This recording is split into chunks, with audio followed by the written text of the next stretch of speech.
Quem é você? Eu sou, em primeiro lugar, jornalista.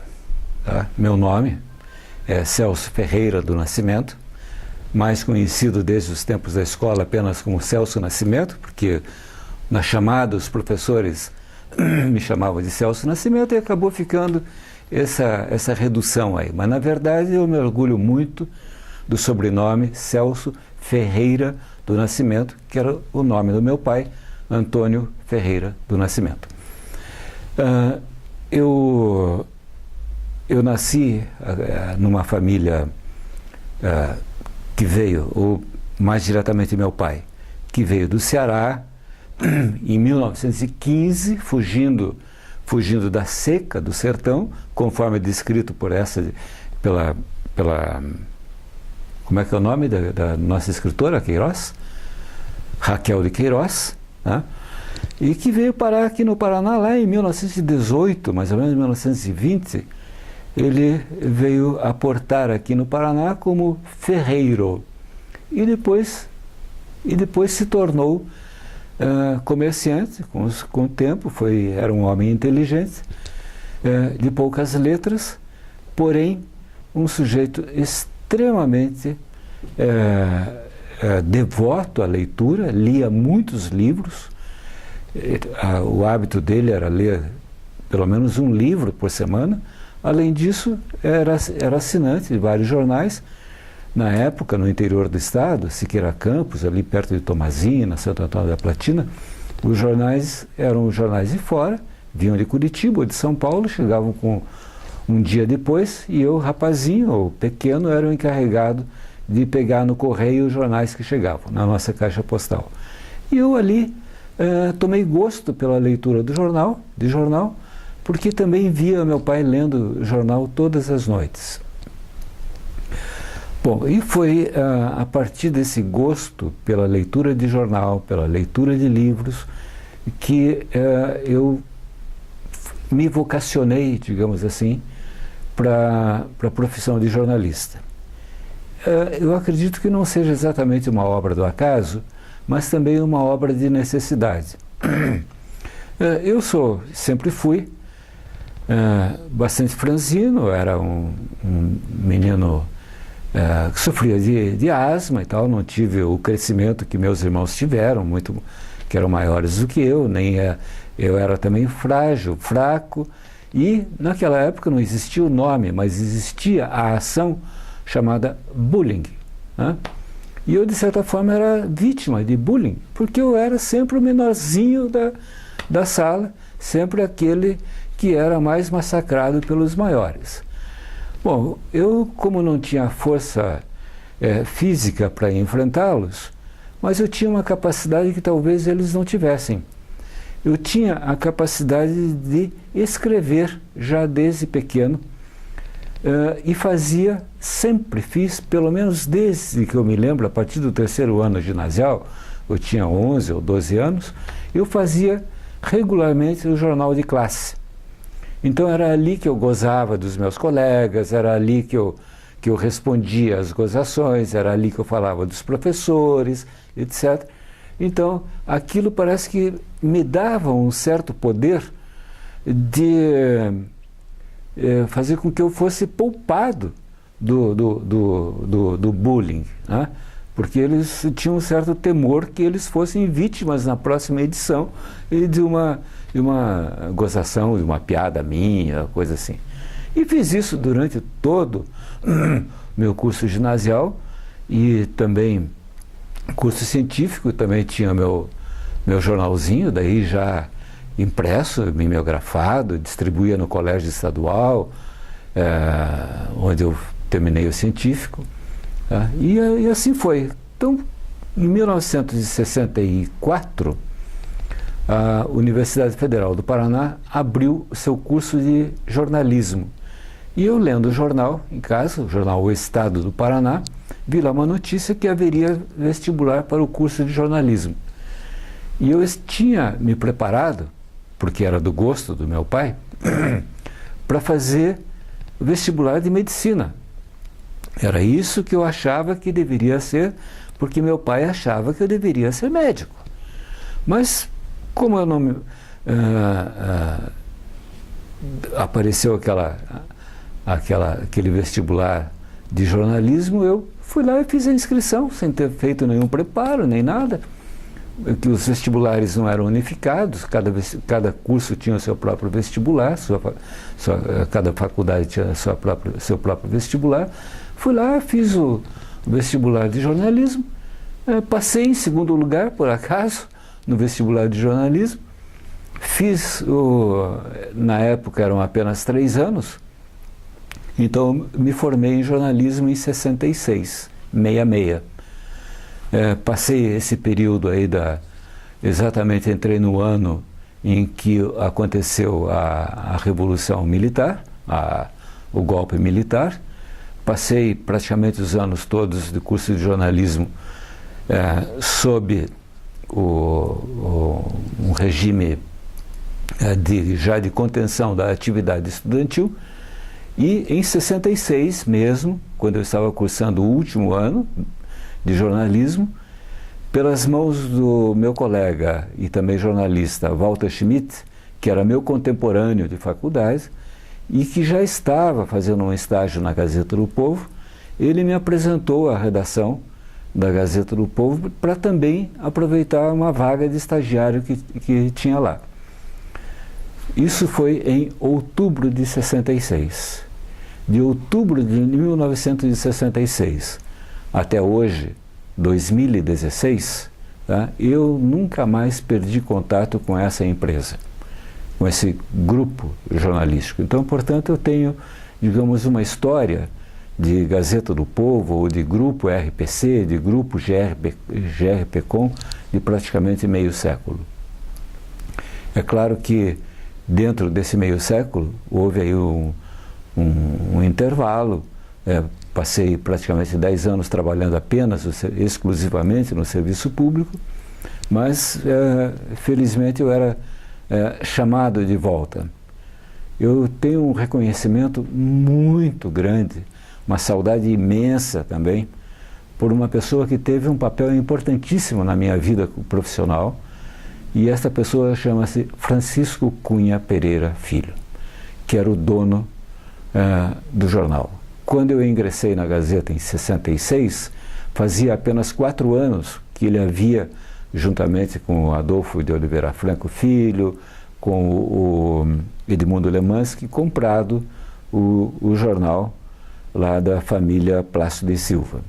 Então aquilo também era um negócio novo para ele. E ele estava modernizando o jornal, comprando rotativa, contratando gente, etc. E eu era um daqueles jovens, junto com o Rogério Florenzano, Walter Schmidt e alguns outros poucos ali, éramos muito poucos na redação. E o Dr. Francisco era frequentador da redação, assim, com muita assiduidade. E eu tive uma aproximação com ele, digamos, houve uma empatia, de tal maneira que eu era sempre, volta e meia, era convocado por ele para algumas missões especiais. Após apenas 3 anos de profissão, por exemplo, comecei como repórter de geral, repórter de setores militar e religioso. Após 3 anos de exercício na função de repórter, ele já logo me fez chefe de reportagem da Gazeta. Fui chefe de reportagem da Gazeta até 75, de 69, 70 até 75 mais ou menos, quando fui convidado a ser assessor de imprensa da Secretaria da Agricultura, no governo Jaime Canet. Servi na Secretaria da Agricultura por 8 anos, e depois por mais 2 anos como assessor de imprensa de outra pessoa maravilhosa, de quem eu tenho uma saudade e uma admiração muito grande, assessor do professor Belmiro Valverde Jobim Castor, que é secretário de Planejamento no governo José Richa. Fiquei na Secretaria do Planejamento enquanto o Belmiro também estava secretário. Ele saiu, foi demitido, eu demitido junto, e em 84 isso, e tão logo o Dr. Francisco ficou sabendo que eu estava, digamos, desempregado, sem emprego mais no governo do Estado. Ele me chamou para ser chefe de reportagem no Canal 12, em 1984, isso. Fui para o Canal 12 em 84 e lá fiquei até 95, quando, por motivos internos, de novo, o Dr. Francisco achou que eu poderia empregar o meu, como ele dizia, o meu talento, sendo editorialista do jornal Gazeta do Povo. Então, a partir daí, a partir de 96, acredito, 95, 96, eu não tenho essas datas assim com tanta precisão, passei a ser editorialista do jornal e, em 2001, fui feito chefe de redação da Gazeta, exerci essa tarefa até praticamente 2006, quando era colunista político do jornal, o Fábio Campana.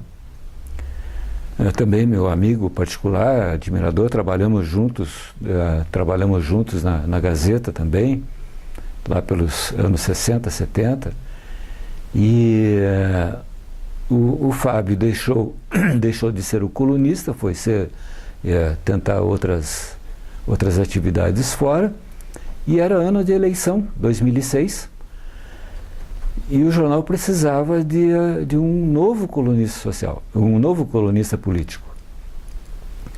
E o Dr. Francisco me propôs para eu ser colunista social provisoriamente. Isso foi em agosto, a eleição seria em outubro, no máximo em novembro, se houvesse segundo turno.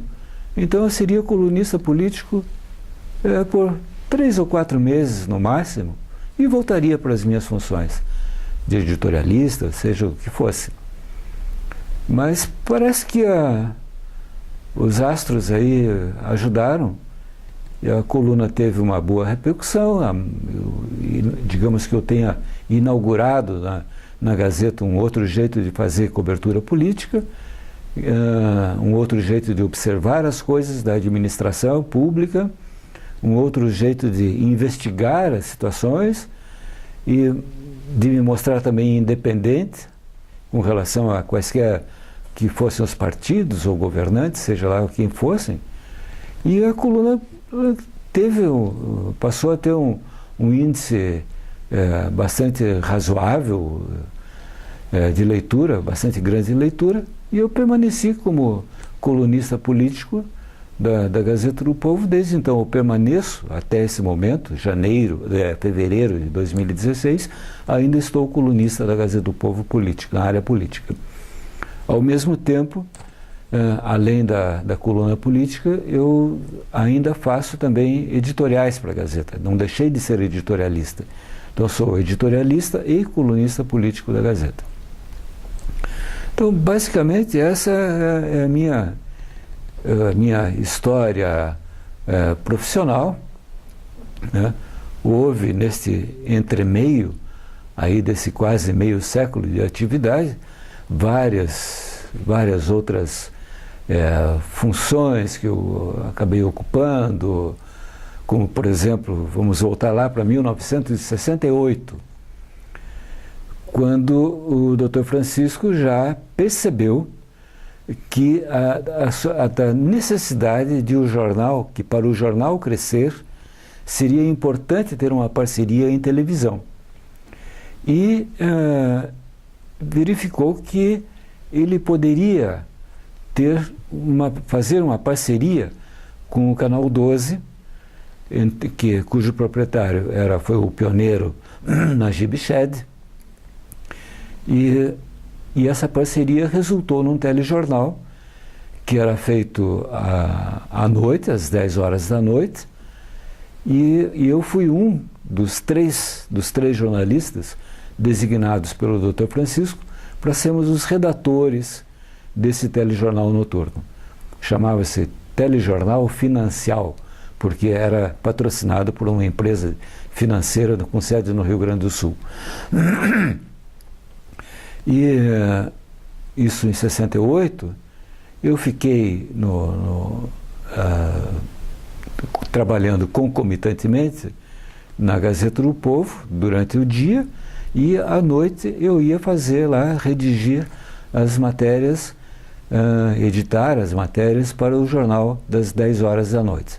Éramos da equipe o Rafael de Lala, o José Dionísio Rodrigues, hoje proprietário publicitário da Opus Propaganda, e fiquei talvez uns 4 anos mais ou menos fazendo as duas funções, até que por casualidade, uma aventura bastante grande da minha parte, que eu tive essa coincidência, me favoreceu na vida, né? O Canal 12 se tornou filiado à Rede Globo de televisão.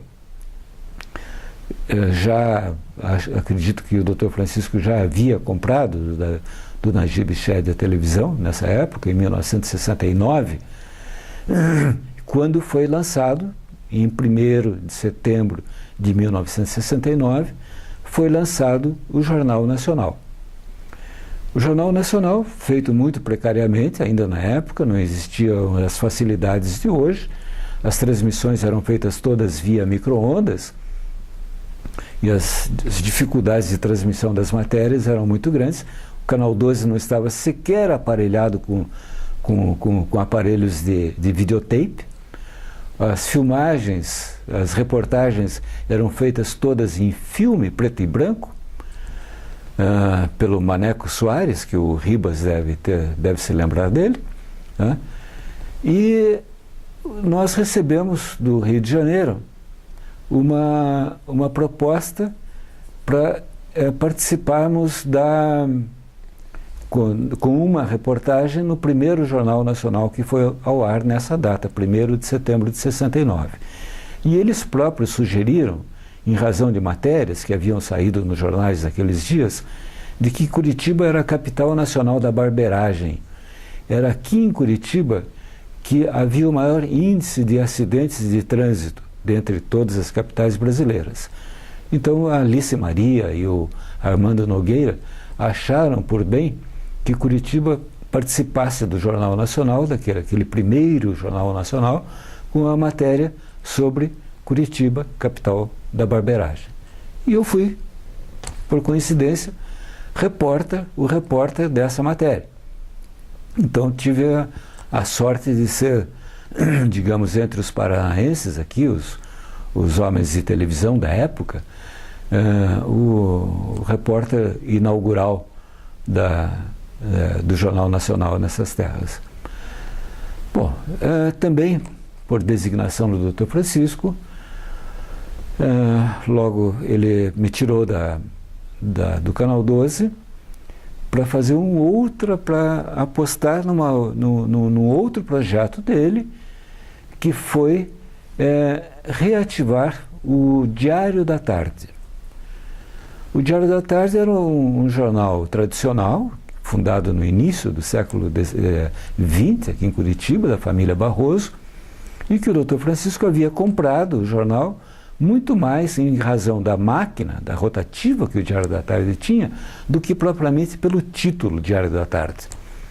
Mas tirava lá alguns poucos exemplares e ele resolveu reativar o jornal. Teria a Gazeta do Povo, que era um jornal, digamos, sério, entre aspas, e teria um outro jornal mais popular, para atender um público que a Gazeta não atendia, e era um público que a Tribuna do Paraná, concorrente do Paulo Pimentel, atendia, que era o público que gostava de esporte e polícia. Então fizemos, ele me designou editor-chefe do Diário da Tarde, fizemos um projeto, eu estive no Jornal da Tarde, em São Paulo, estudei lá, fiz algum estágio e tal, e voltei com um projeto de montagem do Diário da Tarde aqui em Curitiba, inicialmente com edições apenas às segundas-feiras. montamos a equipe. O chefe da área de esportes do Diário da Tarde foi o Ayrton Cordeiro, outro grande amigo meu, o Ayrton Cordeiro. Nós tivemos também o Deitman fazendo a cobertura do esporte, do futebol amador. Na área, na reportagem geral, o Fábio Campana, o Benedito Pires, o Raul Varacim, o Toninho Vaz, o Walter Schmidt, o Rodrigues, José Dionísio Rodrigues. Enfim, formamos uma equipe relativamente pequena, porém de altíssima qualidade profissional. E o jornal já e fizemos também foi feita também uma campanha de lançamento feita pelo Maurício,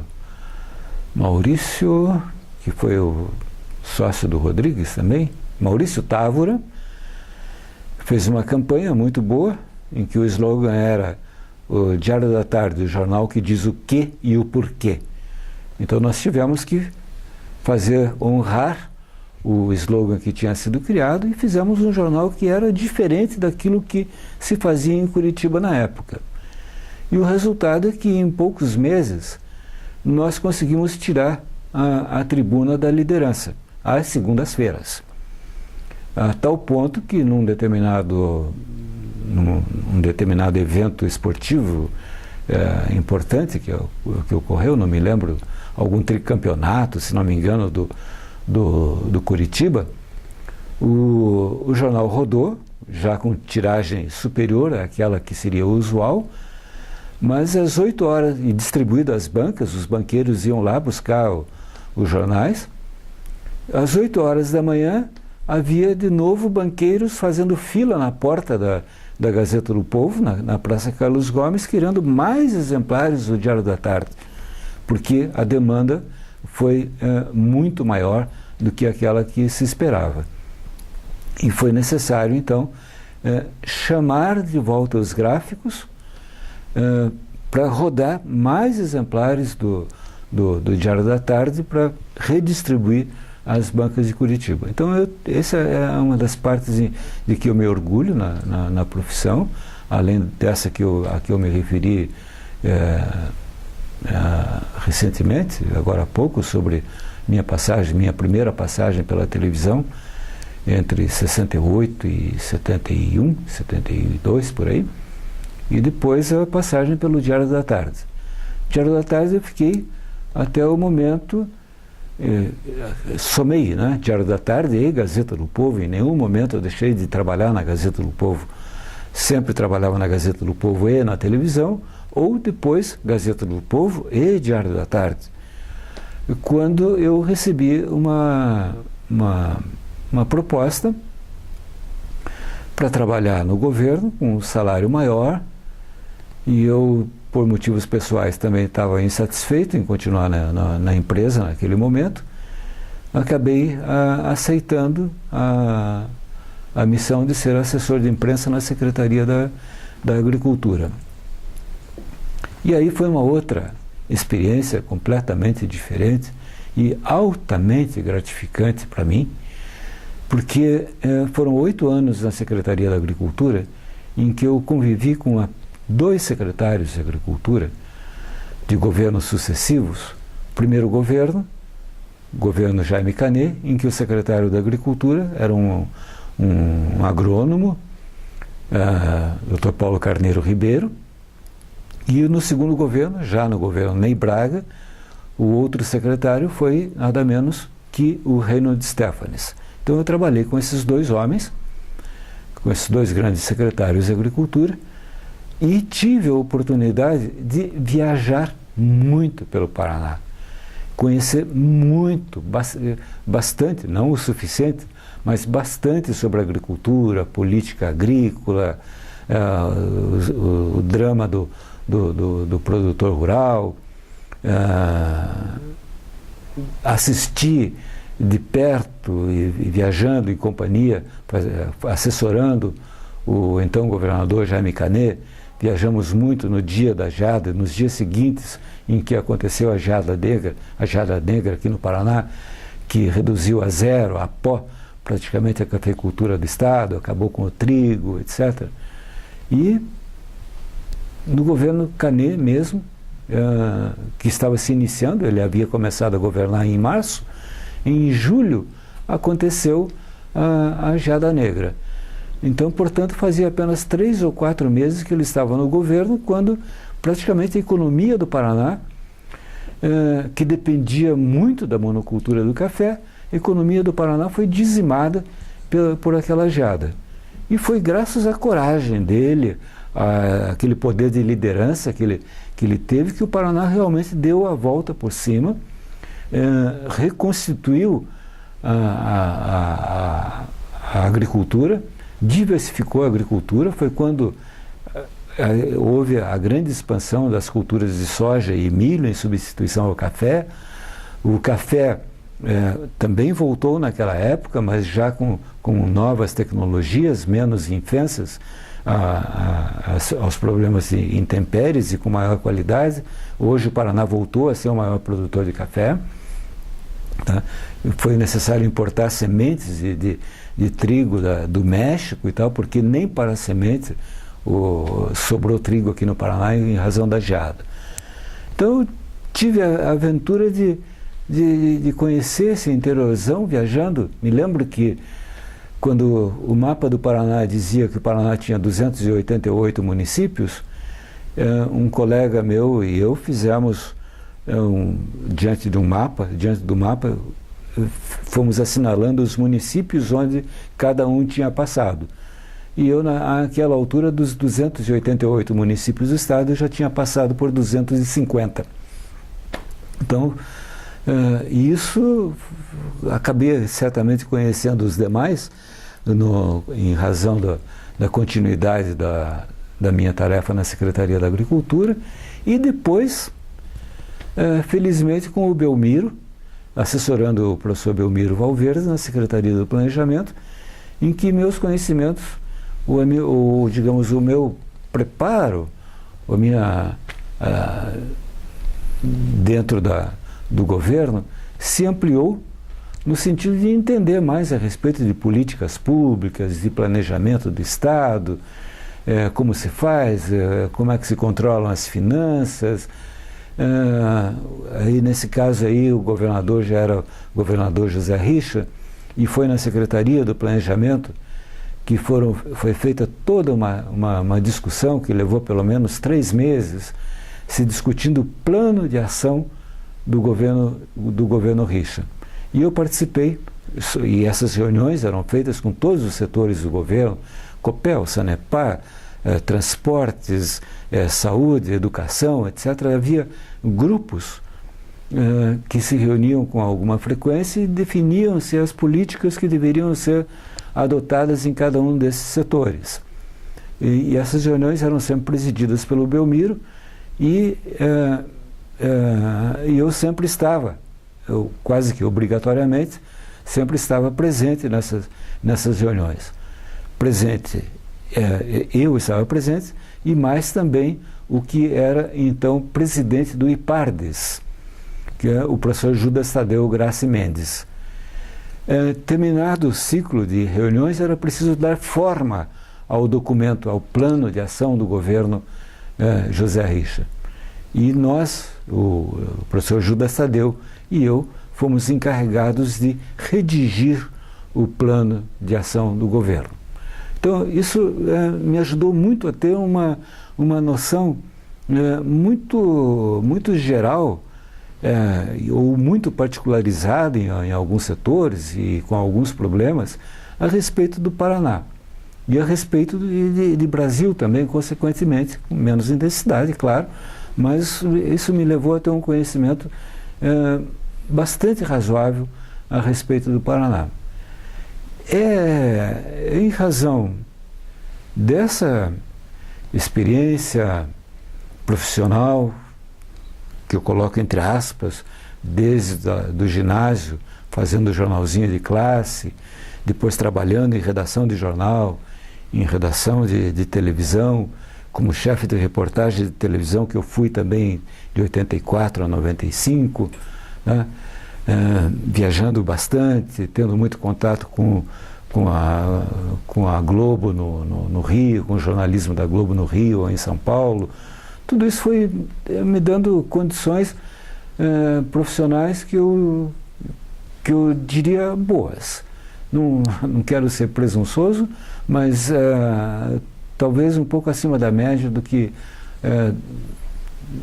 vemos aí hoje em dia na profissão.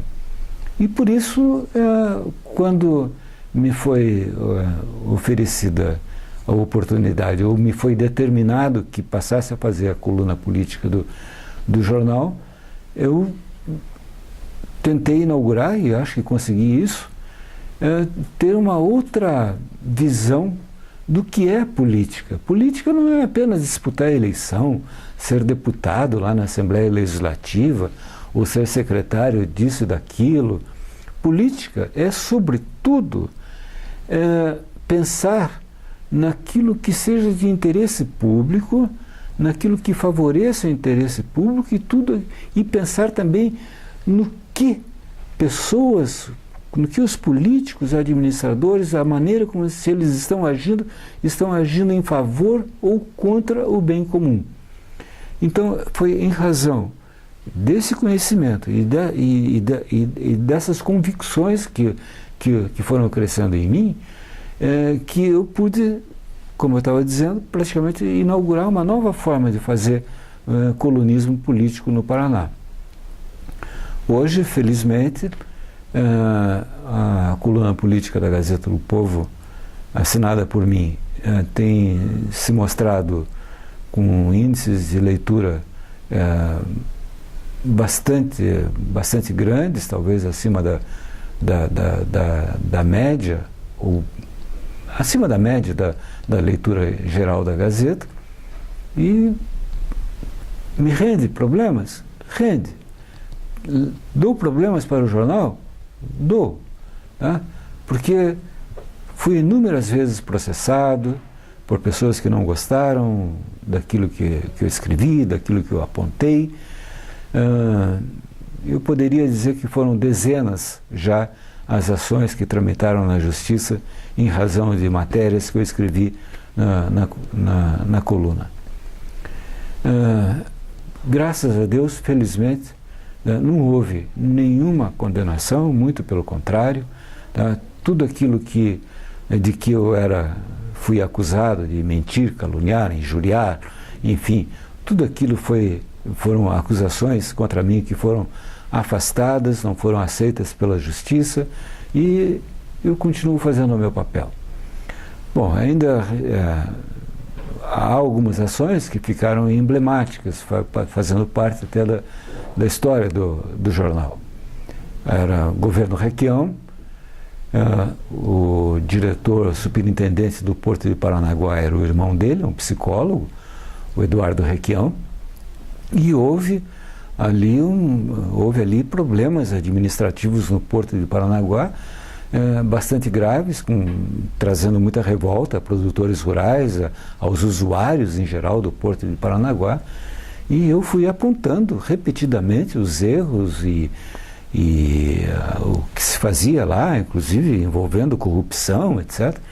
Até que, determinado dia, a gente recebe o jornal, e eu recebemos uma notificação de que ele tinha entrado na Justiça contra nós, pedindo uma indenização de 2 bilhões de reais de indenização por conta da honra dele que teria sido ofendida. É claro que não deu em nada, né? Que foi considerado até uma brincadeira de mau gosto, no sentido de que fez a Justiça de tempo com um processo imbecil e com um pedido desse tamanho. Então, são coisas das quais eu também me orgulho. Fiz do jornalismo realmente o meu meio de vida. Eu não exerci nenhuma outra profissão na vida nesses 50 anos de exercício profissional. Não fiz nada mais do que ser jornalista. Ninguém vai dizer que eu vendi carro, que eu fui picareta não sei do que, curandeiro, vendedor do baú da felicidade, nada. Sempre fazendo jornalismo e sempre procurando fazer com a maior seriedade possível. Tá? Errando muitas vezes, fazendo besteira muitas vezes, tenho consciência disso, mas também acertando.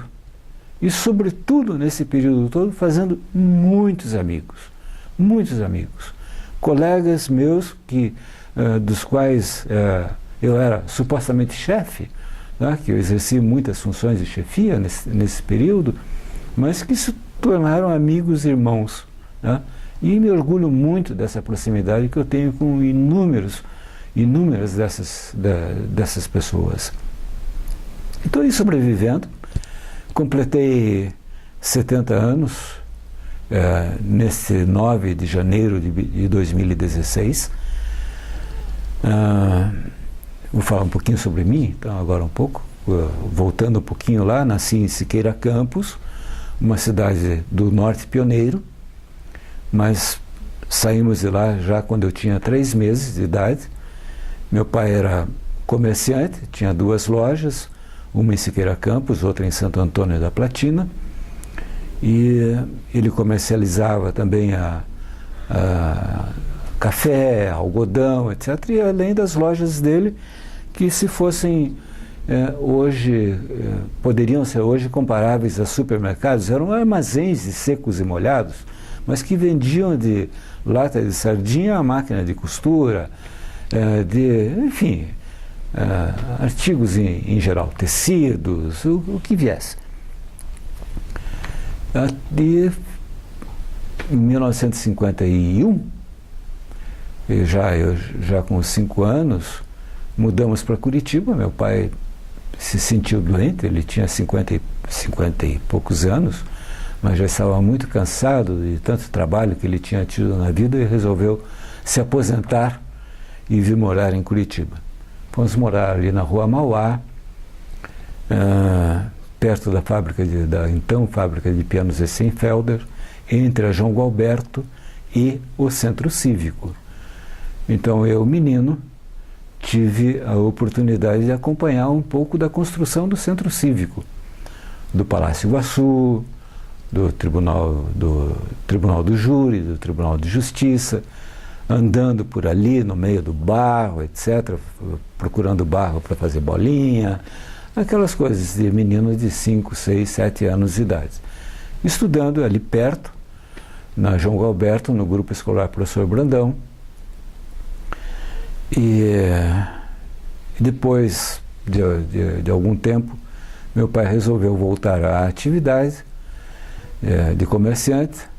Surgiu lá um convite para ele ser sócio de uma loja de atacados e tecidos em Ponta Grossa, para aproveitar a expansão do oeste do Paraná. Naquela época, 58, por aí, mais ou menos, o oeste do Paraná estava fervilhando de crescimento, muitos gaúchos chegando, Cascavel surgindo, Toledo sendo fundada, ali o sudoeste também sendo habitado ali pelos gaúchos, italianos. Então, e Ponta Grossa era um centro logístico do estado, ali havia ferrovias, rodovias, tudo convergia para Ponta Grossa, então seria um bom local para se ter uma loja de atacados e tecidos para fornecer às lojas que então, varejistas que então estavam surgindo nessas cidades do interior do Paraná. Ficamos em Ponta Grossa durante 7 anos, estudei lá na Academia Ponta Grossense, onde eu fiz o curso ginasial, uma escola tradicional de uma família mongruel, particular. Foi a única escola particular em que eu estudei, o ginásio. E depois científico no Colégio Estadual Regente Feijó, em Ponta Grossa, os 2 primeiros anos, e o último ano no Colégio Estadual do Paraná, aqui em Curitiba. Bom, feito esse relato, eu acredito que me resta um pouco falar de outra coisa da qual eu me orgulho muito. Acho que, não sou eu que devo dizer isso, mas se quiserem reconhecer os meus filhos, acredito ter sido um pai responsável, um pai amoroso, um pai preocupado com o futuro dos meus filhos. Fui casado pela primeira vez com Neuza Florinda Abrão da Silva, com quem eu tive meus 3 filhos. A primeira filha, a mais velha, era a menina, Carla, hoje com 42 anos, formada secretária executiva, trabalha numa grande empresa de engenharia, projetos de energia elétrica. O do meio, o nome dela é Carla. O do meio leva o meu nome, é Celso Filho, é professor bem-sucedido de educação física, formado em educação física. E o terceiro filho, César Felipe, que é administrador de empresas, tem o seu próprio negócio, que é uma microempresa voltada para eventos, com iluminação, som, etc. Produz muitos eventos aí para a área empresarial, decoração do shopping mall, de shoppings em geral, enfim, ele vai indo muito bem. E foram esses 2 filhos homens que me deram já 2 netos. O Celso Filho me deu o Mateus, que completou 9 anos, agora em dezembro de 2015, e o César, que me deu uma neta, Mariana, que também fez 9 anos, mas 3 meses antes, em setembro. E agora em junho, para agosto, setembro, não tenho bem certeza, vem aí um terceiro neto, filho do César, que não sabemos ainda se menino ou menina. Há 13 anos me casei novamente, houve uma separação consensual, tal, e me casei outra vez, pouco tempo depois, com a Regina Flávia Naves Freire Maia, filha do professor Newton Freire Maia, geneticista, ela professora de francês, e estamos levando a nossa vida felizes, a família sempre presente em todos os eventos, não há distinção. Então, de forma que, resumidamente, não sei se chegamos aos 50 minutos ou não, resumidamente nós contei um pouco dessa minha jornada, e da qual eu só tenho a agradecer a tanta gente que acreditou em mim, tá? E que talvez eu não tenha nem correspondido, mas fiz o possível para corresponder. E estamos levando. Chego ao final praticamente ao final dessa minha jornada profissional e de presença aqui no planeta, sem nenhum peso na consciência por algum deslize, seja profissional, seja moral, enfim, eu sou um homem feliz, muito realizado com aquilo que eu pude fazer, que eu tive a oportunidade de fazer, dos amigos que eu tenho, com a família que eu tenho, tá? Gratificado pelas oportunidades que a vida me deu. Eu acho que é basicamente isso. Eu já tinha aqui terminado o meu depoimento, quando numa conversa já informal, após desligar da máquina, E começaram a surgir outras lembranças, né? Em conversa com o Renato, e com os dois Renatos, né? Renato Ribas e Renato Mazanik, e começaram a surgir outras lembranças. E uma dessas lembranças veio de quando, por exemplo, eu comecei minha profissão na Gazeta do Povo. Hoje nós temos aí a internet, essas facilidades todas de comunicação, WhatsApp e blogs e Facebooks e redes sociais e não sei o quê. É facílimo, a informação chega para a gente a cada minuto com a maior facilidade, sem esforço nenhum, e nós jovens achamos isso uma coisa natural.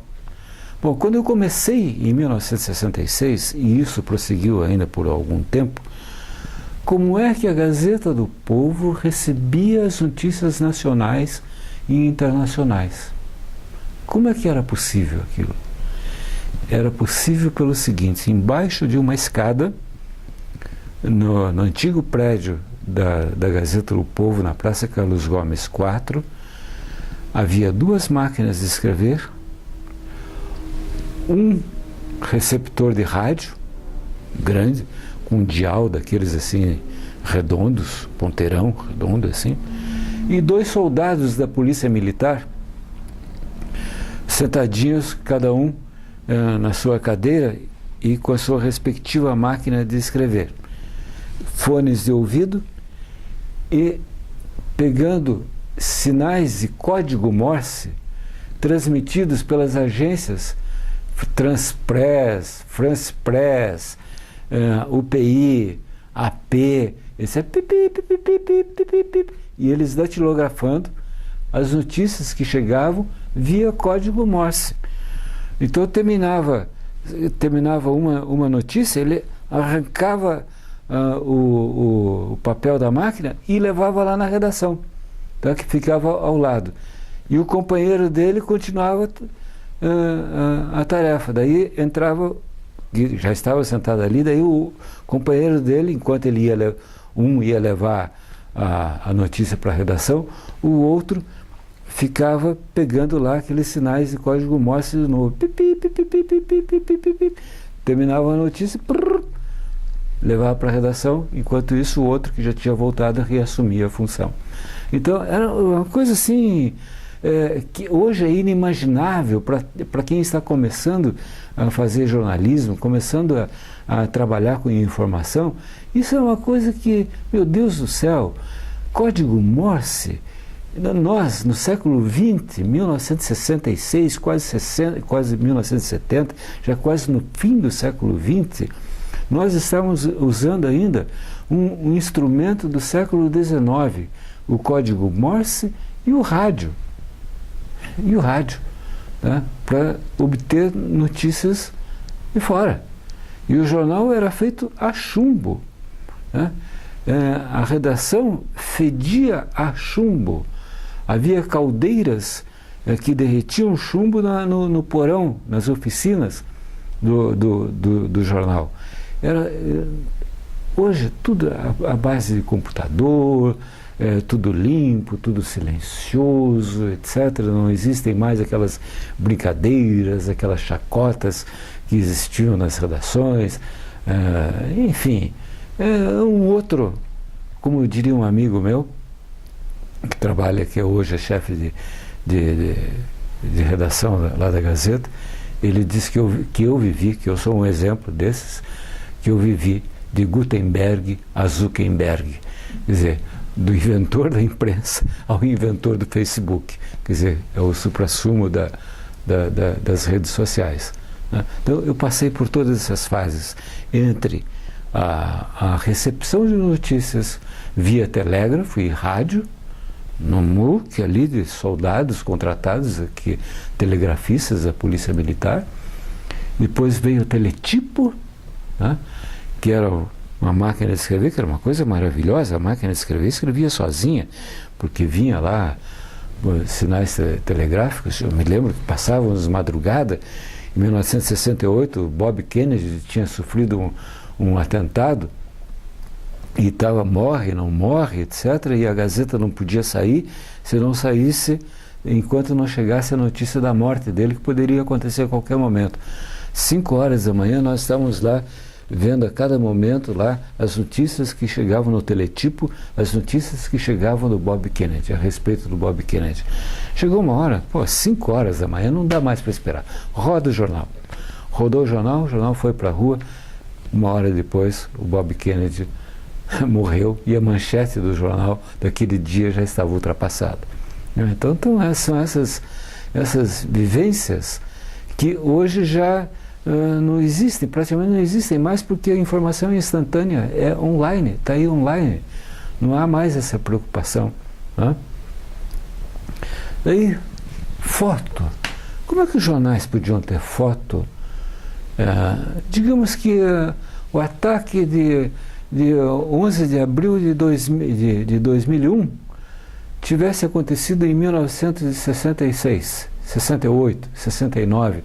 Como é que nós teríamos foto naquela época dos aviões se chocando contra as torres gêmeas, caindo sobre o Pentágono e tal? As fotos, se aquilo tivesse acontecido naquela época, as fotos demorariam, primeiro, muito a chegar. Ou viriam pelo correio, já prontas, né? Ou viriam por radiofoto. Radiofoto era um sistema de transmissão de fotos via rádio. Então, lá, digamos, nos Estados Unidos, na UPI ou na AP, tinha lá uma máquina que colocava a foto em papel, num rolo, e esse rolo girava, e uma pequena luz corria sobre esse rolo girando e transformava os impulsos luminosos em sinais de rádio, que eram aqui nos jornais reconvertidos. Os sinais de rádio eram reconvertidos para sinais de luz e que sensibilizavam de novo o papel fotográfico. E aquilo tudo era feito no quarto escuro, tinha-se que pegar aquele cilindro, tirar aquele papel, revelar a foto para saber o que vinha. Daí se tinha, como era normal, interferências de rádio, saía riscos na foto e tal. Né? E seria praticamente impossível a gente ter uma boa cobertura fotográfica e ilustrada, como nós tivemos aqui ao vivo as Torres Gêmeas ou qualquer outra coisa que esteja acontecendo aqui. Quer dizer, então, foi de uma certa forma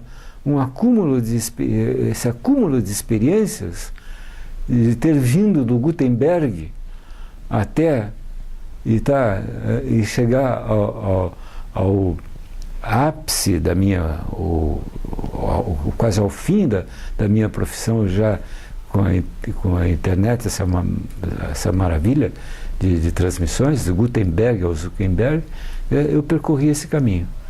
A única coisa que eu não fiz em profissão foi rádio. Né? Sempre jornal ou televisão, e a maior parte do tempo trabalhando naquilo que se chama de carpintaria. Eu não era alguém que estivesse na linha de frente, lá na reportagem e tal. Isso foi por pouco tempo. Eu estava sempre muito mais na retaguarda, coordenando equipes, fechando o jornal, fazendo pauta. Enfim, essa é a minha profissão, e que eu acredito que ter passado por tudo que há de mais importante nela, dentro das condições em que nós vivemos aqui em Curitiba, que é uma província. Mas tive a felicidade de percorrer esse caminho todo, nesses 50 anos. É isso que eu queria acrescentar apenas.